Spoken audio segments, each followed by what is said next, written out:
여러분 안녕하세요. 수중레저 안전가이드 권한나입니다. 여름 휴가철 바닷가나 강가에서 물놀이를 하면서 간단한 스노클링을 한 번씩은 해보셨을 겁니다. 이 스노클링은 물 위에 떠서 이동하면서 수면 아래에 있는 다양한 모습들을 관찰하는 활동입니다. 스킨다이빙은 스노클링과 비슷하지만 가끔씩 자맥질을 해서 물속 아래로 내려갔다가 올라오는 것을 말하고요. 이 스노클링과 스킨다이빙은 활동이 비슷하기 때문에 사용하는 장비도 같습니다. 그럼 먼저 스노클링과 스킨다이빙에서 사용하는 장비에 대해서 살펴볼까요?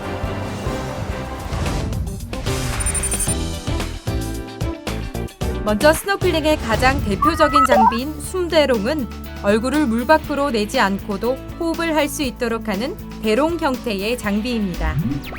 보통 스노클이라고 부르는 숨대롱의 종류에는 J형, 주름형, 만곡형, 배수밸브 부착형 등이 있는데 이 중에서도 작은 힘으로 스노클에 들어온 물을 배출시킬 수 있도록 만들어진 배수밸브 부착형을 가장 많이 사용합니다. 숨대롱은 보통 35에서 40cm 길이 제품이 적당한데 너무 길면 호흡하기 조금 힘이 들기도 하고 반대로 너무 짧으면 물이 들어오기 쉽습니다. 보통 마스크라고 부르는 잠수경은 물속에서도 눈을 뜨고 볼 수 있도록 해주는 장비로 강화유리나 플라스틱 재질로 만든 제품이 일반적입니다. 잠수경의 종류에는 렌즈의 개수를 기준으로 1안식, 2안식, 3안식 등으로 분류합니다. 1안식 잠수경은 넓은 시야 범위를 확보해주기 때문에 가장 많이 사용하지만 잠수경 내부 공간이 넓기 때문에 수압에 따른 마스크 압착이 조금 더 많이 생기기도 합니다. 2안식 잠수경은 시력이 나쁜 사람들을 위한 도수 렌즈를 교체해서 사용할 수 있다는 장점이 있습니다. 대신 1안식에 비해서 시야가 조금 좁지만 그래도 1안식만큼이나 많이 사용되는 제품입니다. 3안식은 정면뿐만 아니라 양쪽 측면도 투명하게 만들어서 시야 범위를 조금 더 넓게 가질 수 있도록 만든 제품입니다. 마지막으로 물에서 앞으로 나아갈 수 있는 추진력을 얻기 위해서 사용하는 오리발이 있고 초보자인 경우에는 부력을 확보할 수 있도록 구명조끼를 착용하기도 합니다. 구명조끼가 몸에 맞지 않고 너무 큰 경우에는 활동을 하다가 벗겨지는 경우가 생길 수 있기 때문에 반드시 자신의 신체 사이즈에 적당한 크기의 제품을 몸에 딱 맞게 조절해서 사용해야 합니다. 이제 스노클링을 할 때의 주의사항을 알아볼까요? 숨대롱에 물이 들어올 때는 당황하지 말고 가볍게 툭 소리를 내면서 짧고 강하게 뱉어내면 됩니다. 대롱에 있던 물을 밖으로 뺀 뒤에 첫 호흡은 조심스럽게 하도록 해서 혹시 남아있을지 모르는 물을 들이마시지 않도록 조심해야 합니다. 여러분들이 꼭 기억해야 할 것은 혹시 물을 들이마시게 되더라도 당황하지 않고 침착하게 행동하기입니다. 이 점 꼭 기억하세요. 엎드린 자세로 유영할 때는 너무 아래쪽만 보지 말고 고개를 45도 정도로 살짝 들어서 바닷속과 진행하는 방향을 가늠할 수 있도록 하는 게 좋습니다.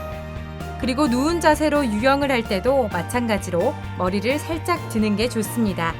고개를 아래쪽으로 숙이거나 뒤쪽으로 젖히면 숨대롱 윗부분으로 물이 들어오기 쉽답니다. 이렇게 몇 가지만 주의한다면 스노클링을 아주 쉽고 재밌게 즐길 수 있습니다. 한 가지 주의할 점은 바닷속 풍경 감상에 너무 빠져들어서 자신이 해안가나 배로부터 혼자 너무 멀리 떨어지지 않도록 그리고 바위와 같은 주변 장애물에 부딪혀서 다치지 않도록 가끔씩 주변을 꼭 확인하는 게 좋습니다. 스킨다이빙과 스노클링은 많이 비슷한데요. 스노클링이 수면에 뜬 채로 유영하는 활동이라면 스킨다이빙은 숨을 참고 물속으로 좀 더 들어가서 보고 즐기는 활동입니다. 스킨다이빙에서는 잠수가 용이하도록 부력을 줄이기 위해서 구명조끼를 입지 않고요. 필요에 따라서 자신의 체중에 맞게 약간의 중량 벨트를 착용하기도 합니다. 그리고 보다 적은 힘으로도 효율적으로 잠수하고 유영할 수 있도록 정확한 입수 자세와 올바른 오리발 사용법을 익히는 연습이 필요합니다. 스킨다이빙은 숨을 참고 하는 활동이기 때문에 수중에서 좀 더 오래 머무르려고 초과호흡을 하는 경우가 있습니다.